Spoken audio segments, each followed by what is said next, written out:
मेरे दोस्त, अगर आपके पास किसी भी बैंक का क्रेडिट कार्ड है या फिर किसी भी कंपनी का क्रेडिट कार्ड आप यूज कर रहे हैं या फिर आप किसी भी बैंक का क्रेडिट कार्ड अप्लाई करना चाहते हैं, तो यह वीडियो स्पेशली आपके लिए है। क्योंकि काफी सारे क्रेडिट कार्ड यूजर्स बार बार तीन तरह के सवाल हमसे जरूर करते हैं। सबसे पहला सवाल उनका ये रहता है कि सर, टोटल अमाउंट ड्यू क्या होता है। दूसरा सवाल ये होता है कि मिनिमम अमाउंट ड्यू क्या होता है, और तीसरा सवाल ये होता है कि हम अपने क्रेडिट कार्ड का जो बिल है वो कितने दिनों में पे करें, यानी कि जमा करें। और सबसे बड़ा इंपॉर्टेंट सवाल ये भी रहता है कि हम मिनिमम अमाउंट अगर पे करेंगे तो क्या होगा, नुकसान होगा या फिर फायदा होगा। तो भाई इस वीडियो को आप लोग सिर्फ और सिर्फ कंप्लीट देखिएगा, क्योंकि अभी मैं आपको इन तीन चार सवालों का जवाब पूरी डिटेल में विस्तार से देने वाला हूं, ताकि इस वीडियो को देखने के बाद आपको दूसरे वीडियो देखने की जरूरत ना पड़े, आपका सारा कंफ्यूजन, सारा डाउट क्लियर हो जाए। तो वीडियो काफी ज्यादा इंफॉर्मेटिव होने वाली है, लाइक और शेयर कर दीजिए। तो चलिए शुरू करते हैं। दोस्त, सबसे पहले एक पॉइंट क्लियर कर दूं, चाहे आप किसी भी बैंक का, किसी भी कंपनी का क्रेडिट कार्ड इस्तेमाल करते हो या फिर इन फ्यूचर क्रेडिट कार्ड के लिए अप्लाई करना चाहते हैं या क्रेडिट कार्ड यूज करना चाहते हैं, तो इन तीन चार तरह के सवाल आपके भी मन में कभी ना कभी जरूर आएंगे। सो वीडियो का एक भी पार्ट स्किप मत कीजिएगा, वरना आप समझ नहीं पाओगे। और सबसे बड़ी बात, आधा अधूरा ज्ञान सबसे ज्यादा डेंजरस होता है, खतरनाक होता है। और उससे भी बड़ी बात यह हो जाएगी कि अगर आप इन सारे स्टेप्स को समझेंगे नहीं तो भाई आप कर्ज के दलदल में डूब जाओगे और एक दिन बहुत बड़ी प्रॉब्लम फेस करनी पड़ जाएगी। सो वीडियो को कंप्लीट देखिएगा। तो देखिए, सबसे पहले बात करते हैं पॉइंट नंबर फर्स्ट की। यहां पर सवाल ये आता है कि टोटल अमाउंट ड्यू क्या होता है। ठीक है, तो देखिए, आप किसी भी बैंक का क्रेडिट कार्ड इस्तेमाल करते हैं, एग्जांपल हम ले लेते हैं एसबीआई का। ओके, तो आप एसबीआई का क्रेडिट कार्ड यूज करते हैं या फिर आप एचडीएफसी का यूज करते हैं, आईसीआईसीआई का करते हैं, ठीक है, किसी भी बैंक का करते हैं, तो वहां पर एक लिमिट दी जाती है क्रेडिट कार्ड की, 10,000, 20,000, 50,000, मतलब जितना आपका सिविल स्कोर बेहतर होगा उतना आपको लिमिट मिलेगा। अब यहां पर मान लीजिए ये अक्टूबर का महीना चल रहा है और आपके क्रेडिट कार्ड की जो लिमिट है वो 20,000 रुपये है। तो आपने क्या किया कि अक्टूबर के जो महीना होता है या चल रहा है, इस अक्टूबर में आपने अभी तक 10,000 रुपये खर्च कर दिए, मतलब लिमिट आपकी 20,000 की थी लेकिन 10,000 आपने खर्च कर दिया क्रेडिट कार्ड से। चाहे आपने ऑनलाइन शॉपिंग किया होगा, बिल पेमेंट किया होगा, रिचार्ज वगैरह किया होगा, कुछ भी किया होगा, लेकिन आपने 10,000 खर्च कर दिया। अब यहां पर एक पॉइंट और क्लियर कर दूं, हर एक क्रेडिट कार्ड की एक बिलिंग पीरियड होती है, मतलब किसी न किसी पार्टिकुलर डेट को एक बिल क्रिएट किया जाता है। हो सकता है आपके क्रेडिट कार्ड का जो बिल है हर महीने की 1 तारीख को बनता होगा या 5 तारीख को बनता होगा या 7 तारीख को बनता होगा, लेकिन मेरे केस की बात की जाए तो मेरे क्रेडिट कार्ड का जो बिल है हर महीने की 15 तारीख को बनता है। तो आप अपना डेट वगैरह चेक कर लीजिएगा। ओके, कहां चेक कीजिएगा मैं आपको बता देता हूं। अगर आप एसबीआई का क्रेडिट कार्ड इस्तेमाल करते हैं तो एसबीआई कार्ड ऐप आता है, वहां पर चेक कर सकते हैं, या फिर एसबीआई का ऑफिशियल एप्लीकेशन भी आता है योनो एसबीआई, वहां पर भी आप चेक कर सकते हैं। उसी तरीके से जिस बैंक का आप क्रेडिट कार्ड इस्तेमाल करते हैं उसके ऑफिशियल ऐप में आप चेक कर पाएंगे। तो वहां पर हर एक महीने की 1 तारीख को, 5 तारीख को, 7 तारीख को एक बिल बनता है। तो जब बिल बनेगा उस क्रेडिट कार्ड का मान लीजिए आपने 10,000 रुपये खर्च कर दिए। ओके, तो जब उसका बिल बनता है नेक्स्ट मंथ, तो वहां पर आपको दिखाया जाता है टोटल अमाउंट। ठीक है, टोटल अमाउंट ड्यू, आप साइड में स्क्रीनशॉट देखिए, टोटल अमाउंट ड्यू भी दिखेगा और मिनिमम अमाउंट ड्यू भी दिखेगा।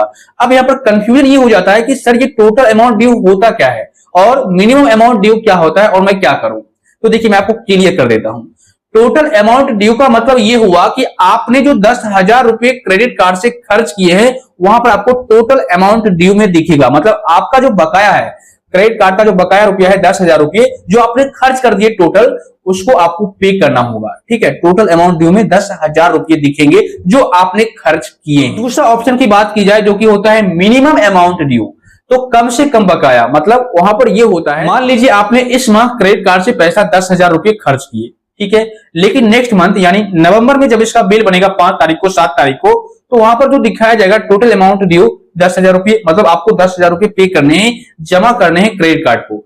लेकिन अगर आपके पास, कंपनी का यह भी कहना है, किसी भी बैंक का, कंपनी का, कि अगर आपके पास टोटल अमाउंट नहीं होता है, 10,000 के 10,000 आप जमा नहीं कर सकते, तो उस सिचुएशन में आप मिनिमम अमाउंट क्लियर कर दीजिए। अब मिनिमम अमाउंट क्या होता है? 200, 400, 500 रुपये।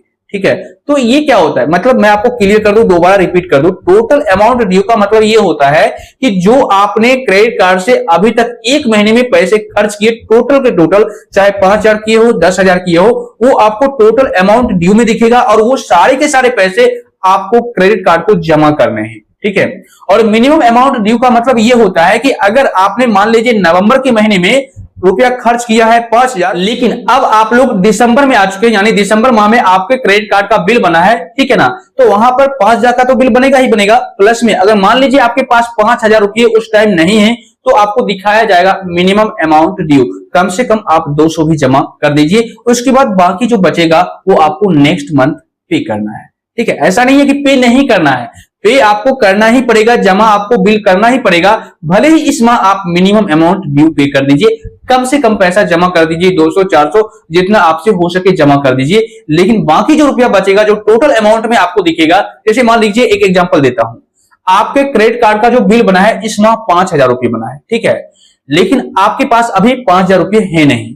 ओके, अब क्या होगा कि मान लीजिए वहां पर मिनिमम अमाउंट दिखाया गया 500 रुपये, तो आप क्या करोगे, मिनिमम अमाउंट पे कर दोगे 500 रुपये, लेकिन अभी भी 500 जो रुपया मिनिमम अमाउंट था उसको अगर आप टोटल अमाउंट में माइनस करेंगे तो फिर भी आपको 4,500 रुपये अभी भी बैंक को पे करना है, क्रेडिट कार्ड को पे करना है, मतलब नेक्स्ट मंथ आपको 4,500 रुपये दोबारा से जमा करना है। ठीक है, तो इतना ही नहीं, जो 4,500 रुपये आपको बचे हुए हैं उस पर जो इंटरेस्ट लगेगा एक महीने में, चाहे बैंक की ओर से जो इंटरेस्ट लगता है 3 रुपये 4 रुपये जो भी होता है, तो वो इंटरेस्ट ऐड करके नेक्स्ट मंथ आपसे लिया जाएगा। इस बात को आप ध्यान रखिएगा। तो मैं आपको हमेशा यही सजेस्ट करूंगा कि आप कभी भी मिनिमम अमाउंट के चक्कर में ना पड़े, यानी मिनिमम अमाउंट कभी भी पे ना करें। आप अपने क्रेडिट कार्ड से उतने ही रुपए खर्च करें जितना आप नेक्स्ट मंथ में पे कर सकते हैं, सक्षम है पे करने में, उतना रुपया ही खर्च करें और नेक्स्ट मंथ टोटल का टोटल अमाउंट पे कर दे। अदरवाइज आप कर्ज के दलदल में डूबते हुए चले जाओगे और एक दिन ऐसा आएगा कि मान लीजिए आपने मिनिमम अमाउंट पे करता गया, आप ये सोच करके मिनिमम अमाउंट पे कर रहे थे कि मैं इतना रुपया हर महीने जमा कर रहा हूं, ये तो माइनस होते जा रहा है, मतलब 5,000 में 500 किया 4,500 हो गया, फिर अगले महीने 500 किया 4,000 हो गया, लेकिन ऐसा नहीं होगा। क्यों नहीं होगा? क्योंकि हर महीने इसका इंटरेस्ट भी बनता जाएगा और जितना आप मिनिमम पे करोगे उतना तो उसका इंटरेस्ट ही फिर से बन जाएगा, तो आप वहीं के वहीं रह जाओगे और आगे कर्ज के दलदल में डूब जाओगे। ठीक है, तो आप हमेशा टोटल अमाउंट पे कीजिए, मिनिमम कभी भी मत कीजिए। और अगर मान लीजिए कर भी देते हैं एक आध महीने, अक्टूबर में मान लीजिए कर दिया, तो नवंबर में कोशिश कीजिए कि आप टोटल का टोटल अमाउंट इंटरेस्ट सहित पे कर दीजिए, तो आपको ज्यादा टेंशन नहीं होगा। जितना ज्यादा लेट करेंगे उतना बड़ा प्रॉब्लम आपको क्रिएट होता जाएगा। तो ये तो पॉइंट क्लियर हो गई, टोटल अमाउंट क्या होता है और मिनिमम अमाउंट ड्यू क्या होता है। अब यहाँ पर एक सवाल और काफी सारे यूजर्स के मन में चलता है कि अगर हम क्रेडिट कार्ड को यूज करते हैं, मान लीजिए इस माह में, अक्टूबर माह में अभी तक मैंने खर्च किया, तो कितने दिनों में हमें क्रेडिट कार्ड का बिल पे करना चाहिए। यहां पर एक पॉइंट मैं आपको क्लियर कर दूं, मान लीजिए आपके क्रेडिट कार्ड का बिल हर महीने की 7 तारीख को बनता है, तो आप जो अक्टूबर महीने में खर्च करेंगे क्रेडिट कार्ड का पैसा, तो नेक्स्ट मंथ यानी नवंबर में 7 तारीख को बिल बनेगा, तो आपको 7 तारीख को जब बिल बनेगा तो वहां पर बिल बनने के बाद एक टाइम दिया जाता है कि आप जो है इतने दिनों तक में इस पैसे को जमा कर दीजिए, एक ड्यू डेट दिया जाता है हर एक क्रेडिट कार्ड। तो वहां पर जो ड्यू डेट मेंशन किया गया होता है उस ड्यू डेट से पहले ही आपको पैसे जमा कर देना है, पे कर देना है। ठीक है, उस ड्यू डेट से पहले लेट मत कीजिएगा, क्योंकि जितना दिन आप लेट करेंगे, जैसे मान लीजिए 7 तारीख को बिल बना और आपको बताया गया कि 15 तारीख तक में आप पैसे जमा कर दीजिए, ठीक है, लेकिन आपने 15 तारीख को पैसा जमा नहीं किया, आप 16 को भी नहीं किए, 17 को भी नहीं किए, आप जाकर के 25 तारीख को किए, तो 15 से लेकर के, ठीक है, 15 से लेकर के 25 तक, यानी कि 10 दिन आपने लेट किया पेमेंट पे करने में, तो उस सिचुएशन में क्या होगा कि वहां पर आपको 2 तरह के एक्स्ट्रा चार्ज देने पड़ेंगे। क्या क्या देना पड़ेगा? एक तो देना पड़ेगा आपको इंटरेस्ट, क्योंकि आप लेट किए हो। दूसरी बात, आपको देना पड़ेगा लेट फाइन, क्योंकि आप लेट किए हो, मतलब एक तो इंटरेस्ट आपको देना होगा और दूसरी बात आपको लेट फाइन भी देना होगा, और जितना दिन आप लेट करेंगे उसके अकॉर्डिंग हर दिन कुछ ना कुछ चार्ज लेती है बैंक, उसके अकॉर्डिंग टोटल 10 दिन में ऐड करके पैसा आपको बताया जाएगा कि अब इतना आपको पे करना है टोटल अमाउंट। तो भाई अगर आप इस तरह की गलती करते हैं, यानी लेट करते हैं पैसा पे करने में, या फिर आप 1-2 दिन लेट करते हैं या टाइम पर नहीं देते हैं या फिर मिनिमम अमाउंट पे करते हैं, तो इन सारे चक्रों में अगर आप रहते हैं ना, तो आप क्रेडिट कार्ड के कर्ज में डूब जाओगे हमेशा हमेशा के लिए। सबसे बड़ी बात, आप किसी भी क्रेडिट कार्ड को यूज करो तो आप अपने सक्षम के अनुसार ही खर्च करो रुपया, ताकि इन फ्यूचर अगर आपको बिल भी आए तो उस पैसे को आप टोटल जमा कर सको, ठीक है, ताकि फ्यूचर में कोई प्रॉब्लम ना आए। क्योंकि लोग ये सोचते हैं कि हम मिनिमम अमाउंट पे कर देंगे, क्या होगा, मुझे 2-3 रुपया का इंटरेस्ट ही लगेगा ना, लेकिन ऐसी बात नहीं है भाई। अगर 2-3 रुपया, मान लीजिए आपने 50,000 रुपये खर्च कर रखे हैं, तो उसका 3% इंटरेस्ट जोड़ लीजिए नेक्स्ट मंथ, तो वहां पर आपको 50,000 की जगह पर 1500 और भी पेड करने होंगे, ठीक है, मतलब 50,000 और 1500 एक्स्ट्रा आपको वहां पर देना होगा। इस बात को आप ध्यान रखिएगा। और ऐसा आप लगातार 2-4-5 महीने कर लेते हैं तो भाई आप सोचिए कितना इंटरेस्ट आप पर बन जाएगा। सिर्फ इंटरेस्ट ही नहीं बनेगा बल्कि लेट फाइन भी आपको देना पड़ जाएगा। तो दोस्त, मैंने आपको टोटल अमाउंट ड्यू क्या होता है, मिनिमम अमाउंट ड्यू क्या होता है, कितने दिनों में पे करना चाहिए, और अगर हम मिनिमम अमाउंट पे करें तो क्या नुकसान होगा, इन सारे पॉइंट के बारे में पूरी डिटेल में विस्तार से जानकारी दे दिया है। इसके बावजूद भी अगर आपको किसी भी प्रकार का कोई डाउट है, कोई सवाल है मन में, तो बेशक आप नीचे कमेंट कर दीजिएगा।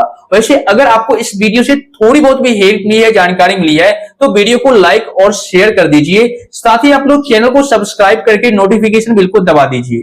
और अगर आपको किसी भी प्रकार का कोई डाउट है, कोई सवाल है, तो आप नीचे कमेंट कर दीजिए, या टेलीग्राम ग्रुप का लिंक भी आपको डिस्क्रिप्शन बॉक्स में मिल जाएगा, वहां पर जाकर फॉलो कर लीजिए, ज्वाइन कर लीजिए। क्योंकि आपको पता है इस YouTube चैनल पर आपकी छोटी हो या बड़ी प्रॉब्लम, उसका सॉल्यूशन सबसे सिंपल और लेटेस्ट प्रोसेस में देखने को मिल जाता है।